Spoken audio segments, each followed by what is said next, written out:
Film की शुरुआत David bird नाम के एक व्यक्ति से होती है जो लंदन में अपने 2 बच्चों के साथ ट्रेन में सफर कर रहा होता है। कुछ ही देर में वो देखता है कि एक आदमी अपना फोन कचरे में फेंकता है और फिर टॉयलेट में चला जाता है। डेविड ये भी देखता है कि ट्रेन की एक महिला गार्ड काफी परेशान दिख रही है। वो गार्ड उस आदमी की जांच के लिए टॉयलेट के पास जाती है, लेकिन अंदर से कोई जवाब नहीं मिलता। ये देखकर डेविड पास के एक यात्री से कहता है कि वो उसके बच्चों का ध्यान रखे और फिर वो खुद गार्ड से बात करने के लिए आगे बढ़ता है। वो गार्ड को बताता है कि वो पुलिस अधिकारी है और पूछता है कि क्या हो रहा है। गार्ड बताती है कि उसे डर लग रहा है क्योंकि उन्हें सूचना मिली है कि ट्रेन में एक आतंकवादी हो सकता है। वो सोचती है कि टॉयलेट में बंद आदमी खतरनाक हो सकता है क्योंकि उसका बर्ताव अजीब लग रहा है। अब डेविड फैसला करता है कि वो उस संदिग्ध आदमी का सामना करेगा और गार्ड से दरवाजा खोलने को कहता है।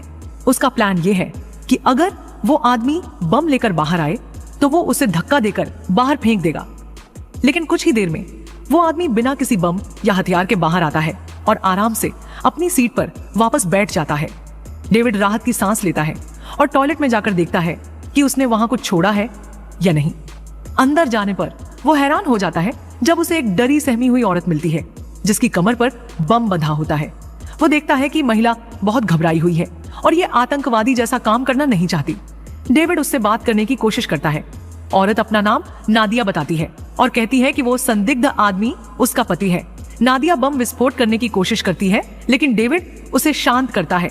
वो नादिया से कहता है कि बतौर सैनिक के रूप में उसने अफगानिस्तान में आतंकवाद और हिंसा देखी है जिसका अंत कभी अच्छा नहीं होता। डेविड नादिया से कहता है कि वो ये सब छोड़ दे और उसे उसके पति से बचाने का वादा करता है। कुछ देर बाद ट्रेन रुक जाती है और पुलिस अंदर आ जाती है। वे नादिया को मारने ही वाले होते हैं कि डेविड उन्हें रोकता है और बताता है कि नादिया आत्मसमर्पण करने को तैयार है। नादिया आखिरकार टॉयलेट से बाहर आती है और एक ऑफिसर बम को निष्क्रिय करके उसे उसकी कमर से हटा देता है। इसके बाद नादिया के पति को गिरफ्तार कर लिया जाता है और पुलिस उसे पूछताछ के लिए हिरासत में ले लेती है। अगले सीन में डेविड अपने बच्चों को लेकर अपनी एक्स वाइफ विकी के घर छोड़ने जाता है। बच्चों को सुलाने के बाद दोनों थोड़ी देर बात करते हैं। विकी उसे रात में वहीं रुकने का ऑफर देती है। डेविड उसे किस करने की कोशिश करता है, लेकिन वो तुरंत मना कर देती है और कहती है कि उसका ऐसा कोई मतलब नहीं था। ये सुनकर डेविड परेशान हो जाता है और फौरन घर से बाहर निकल जाता है। अगले दिन सुबह डेविड को उसके बॉस का बुलावा आता है। बॉस उसे ट्रेन में किए गए बहादुरी के काम के लिए बधाई देती है। इसके बाद वो डेविड को गृह सचिव जूलिया मोंटाग की सुरक्षा का जिम्मा संभालने का ऑफर देती है, जो प्रधानमंत्री बनने की दौड़ में है। डेविड खुशी से ये नौकरी स्वीकार कर लेता है और घर जाकर जूलिया मोंटाग के बारे में कुछ जानकारी जुटाता है। उसे पता चलता है कि जूलिया विदेशी सैन्य कार्रवाइयों का समर्थन करती हैं, जिससे डेविड थोड़ा परेशान हो जाता है क्योंकि वो अब भी अफगानिस्तान में बिताए समय से PTSD यानी पोस्ट ट्रॉमेटिक स्ट्रेस डिसऑर्डर से जूझ रहा है। अगले दिन डेविड अपने पहले दिन काम पर जूलिया के साथ काम शुरू करता है। वो उसे सुझाव देता है कि उसकी सुरक्षा के लिए मंत्री भवन के अंडरग्राउंड दरवाजे से प्रवेश करे, लेकिन जूलिया इसमें कोई दिलचस्पी नहीं दिखाती और बिना कुछ कहे चली जाती है। डेविड दिन भर उसका पीछा करता रहता है जब तक वो काम करती है और दिन के आखिर में उसे घर छोड़ने जाता है। ड्राइव के दौरान डेविड ड्राइवर को एक दूसरा रास्ता लेने का सुझाव देता है क्योंकि मौजूदा रास्ता उसे असुरक्षित लगता है। उसकी इस बार बार की दखलंदाजी से जूलिया काफी नाराज हो जाती है, लेकिन डेविड कहता है कि वो सिर्फ अपनी ड्यूटी कर रहा है। जब वे जूलिया के घर पहुंचते हैं तो डेविड हर कमरे की जांच करने लगता है ताकि किसी भी सुरक्षा खतरे को ढूंढ सके। इससे जूलिया फिर से परेशान हो जाती है और उसे वहां से जाने को कहती है, लेकिन डेविड जूलिया की फ्रस्ट्रेशन समझाता है। कुछ समय बाद जूलिया डेविड की रिपोर्ट पढ़ती है और उससे पता चलता है कि डेविड वही आदमी है जिसने ट्रेन बम धमाके की घटना को सफलतापूर्वक रोका था। ये जानकर वो उसके प्रति नरम हो जाती है और अपने पिछले व्यवहार के लिए माफी मांगती है। डेविड भी इसे ज्यादा तूल नहीं देता और वे हाथ मिलाकर मामले को खत्म कर देते हैं। अगले दिन जूलिया एक इंटरव्यू के लिए तैयार हो रही होती है, तभी उसकी सहायक गलती से उस पर कॉफी गिरा देती है। डेविड तुरंत बिना किसी हिचकिचाहट के अपनी शर्ट ऑफर करता है और जूलिया उसकी इस मदद से इम्प्रेस हो जाती है। थोड़ी देर बाद इंटरव्यू शुरू होता है और डेविड देखता है कि जूलिया अपनी सैन्य योजनाओं पर बात कर रही है। ये सब सुनकर डेविड को तनाव होता है क्योंकि उसे अपने युद्ध के पुराने अनुभव याद आने लगते हैं। शाम को जब वे जूलिया के घर पहुंचते हैं तो वो डेविड को उसकी शर्ट के लिए धन्यवाद देती है। वो उसे बताती है कि ट्रेन में पकड़े गए आतंकवादी को फांसी होने वाली है। जब डेविड नादिया के बारे में पूछता है तो जूलिया बताती है कि नादिया ने अभी तक कुछ नहीं कहा है और वो अब भी डरी हुई है। इसके बाद जूलिया डेविड से उसके परिवार के बारे में पूछती है। डेविड बताता है कि वो शादीशुदा है और उसके 2 बच्चे हैं। फिर वो जूलिया से पूछता है कि क्या वो हमेशा से राजनीति में आना चाहती थी। इस पर जूलिया जवाब देती है कि वो पहले एक क्रिमिनल लॉयर थी और कानूनी व्यवस्था की खामियों को ठीक करने के लिए उसने राजनीति में कदम रखा। डेविड उसकी कई योजनाओं से सहमत नहीं होता तो जूलिया उसे कहती है कि उसे उसके लिए वोट करने की जरूरत नहीं है, बस उसकी सुरक्षा करनी है।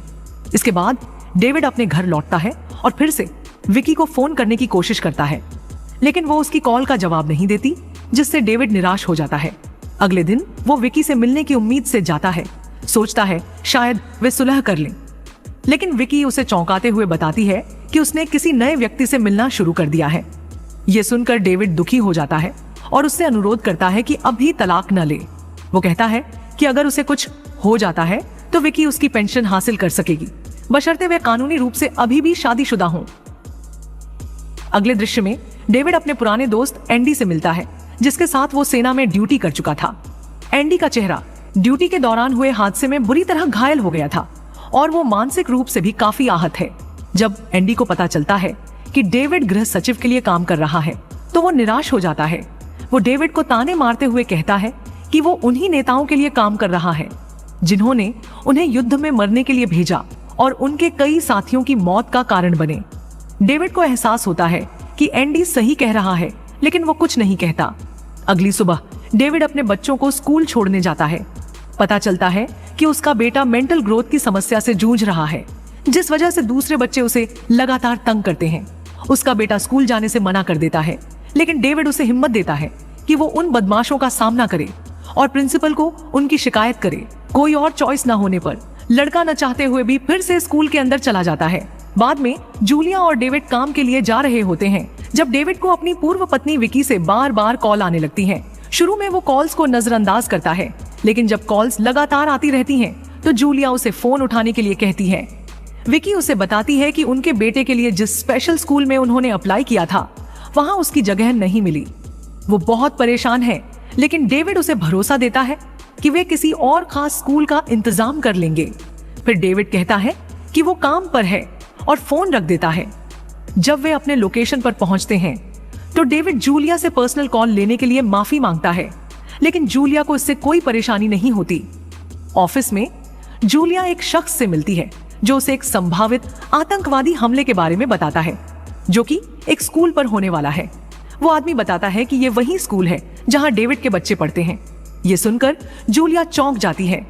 उन्हें शक है कि यह हमला डेविड के ट्रेन पर हुए आतंकवादी हमले को रोकने के प्रयास का बदला हो सकता है। हालांकि वे स्कूल को सूचित नहीं करने का फैसला करते हैं और लोगों में दहशत न फैलाने के लिए सुरक्षा बढ़ा देते हैं। अगली सुबह बच्चे स्कूल में खेल रहे होते हैं, तभी आतंकवादी एक सफेद वैन में आकर हमला करने की तैयारी करते हैं। ये देखकर एक टीचर जल्दी से बच्चों को अंदर ले जाता है और एक पुलिस वैन स्कूल के सामने आकर आतंकवादियों को रोकती है।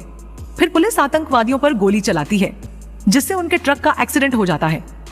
ऐसा लगता है कि वे मर चुके हैं, इसलिए एक ऑफिसर ट्रक की जांच करने जाता है, लेकिन अफसोस उनमें से एक आतंकवादी अभी भी जिंदा होता है और अचानक बम विस्फोट कर देता है। इससे गाड़ी में धमाका होता है और 3 पुलिस ऑफिसर मारे जाते हैं। बाद में जब डेविड इस हमले के बारे पता चलता है तो वो तुरंत विकी को कॉल करता है और राहत की सांस लेता है जब उसे पता चलता है कि उनके बच्चे सुरक्षित हैं। इसके बाद उसे उसके बॉस बुलाते हैं, जो उसे बताते हैं कि ये घटना उस ट्रेन हादसे का बदला हो सकती है, इसलिए उसकी पत्नी और बच्चों को किसी और हमले से बचाने के लिए सुरक्षित जगह पर भेज दिया गया है। इससे डेविड खुश होता है, लेकिन फिर उसके बॉस उसे चौंका देते हैं कि उसे जूलिया की सुरक्षा से हटा दिया गया है और अब उसे एक डेस्क जॉब दी गई है। डेविड ये जानने की कोशिश करता है कि उसे ये सजा क्यों दी जा रही है, लेकिन उसका बॉस बताता है कि क्योंकि आतंकवादी अब उसके पीछे हैं, इसलिए जूलिया के साथ उसका रहना बहुत खतरनाक है। आखिर में डेविड को अपने सीनियर ऑफिसर के आदेश मानने के अलावा कोई और रास्ता नहीं बचता। बाद में डेविड फिर से एंडी से मिलता है और शराब पीता है। वे सरकार की आतंकवादी हमले पर दिए गए जवाब पर बात करते हैं और एंडी कहता है कि जूलिया बस इस मौके का फायदा उठाकर और भी ताकतवर बन रही है। वो पूछता है कि अगर जूलिया वही अनुभव करती जो उन्होंने किया तो वो कैसा महसूस करती। ये सुनकर डेविड चौंक जाता है क्योंकि उसे समझ आता है कि उसका दोस्त जूलिया को नुकसान पहुंचाने का प्लान बना रहा है। अगली सुबह विकी को एक खत मिलता है जिसमें बताया जाता है कि एक खास स्कूल में उनके बच्चों के लिए अचानक एक जगह खुल गई है। वो तुरंत डेविड को बताती है और वे इस खुशी का जश्न मनाते हैं। बाद में उसे उसके बॉस फिर से बुलाते हैं जो उसे बताती है कि अब उसे जूलिया के बॉडीगार्ड के रूप में फिर से काम पर रखा गया है। डेविड पूछता है कि ये कैसे हुआ, तो वो जवाब देती है कि लगता है जूलिया ने कुछ ऊंचे ऑफिसर से दोस्ती कर ली है। ये सुनकर डेविड फौरन समझ जाता है कि ये जूलिया ही थी जिसने उसे वापस बुलाने और उसके बेटे के स्कूल की समस्या में मदद की। बाद में वो ड्यूटी पर रिपोर्ट करता है और जूलिया कहती है कि उसे वापस पाकर अच्छा लग रहा है।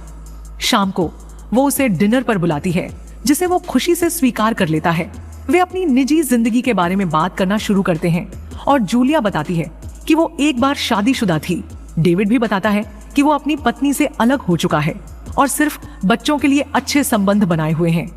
वो जूलिया को उसके बेटे के स्कूल की समस्या में मदद करने के लिए धन्यवाद देता है और जूलिया जवाब देती है कि वो राजनीति में लोगों की मदद करने के लिए आई थी। अगले दिन जूलिया और डेविड प्रधानमंत्री के साथ मीटिंग के लिए जा रहे होते हैं।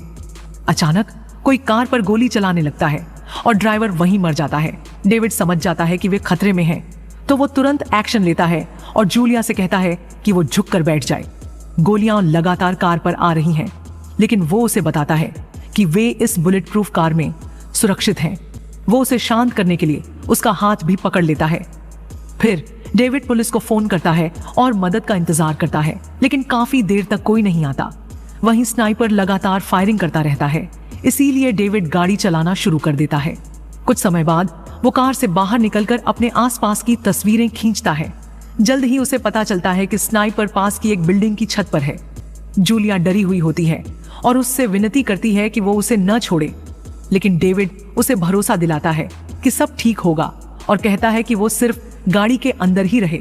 कुछ देर बाद वो बिल्डिंग में जाता है और छत की तरफ बढ़ता है। उसे पता चलता है कि स्नाइपर उसका पुराना साथी एंडी है।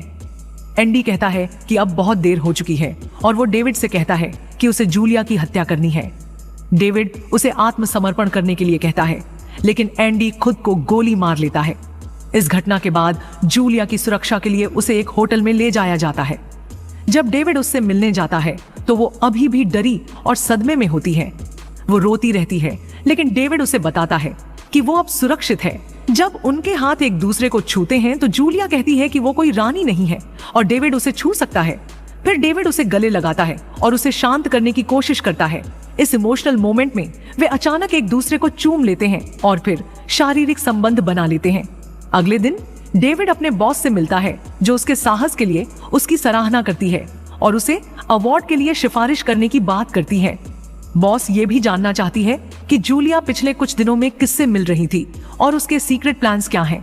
डेविड को ये पसंद नहीं आता और कहता है कि वो ये जानकारी नहीं दे सकता, लेकिन बॉस बताती है कि जूलिया एक खतरनाक पॉलिटिशियन है और उसे किसी भी हाल में रोका जाना चाहिए। वो ये भी कहती है कि जूलिया को स्कूल पर हमले के बारे में पहले से पता था, लेकिन उसने डेविड को नहीं बताया, जबकि वो जानती थी कि उसके बच्चे वहीं पढ़ते हैं। ये सुनकर डेविड चौंक जाता है और उसे समझ नहीं आता कि क्या कहे, और यहीं पर फिल्म खत्म होती है।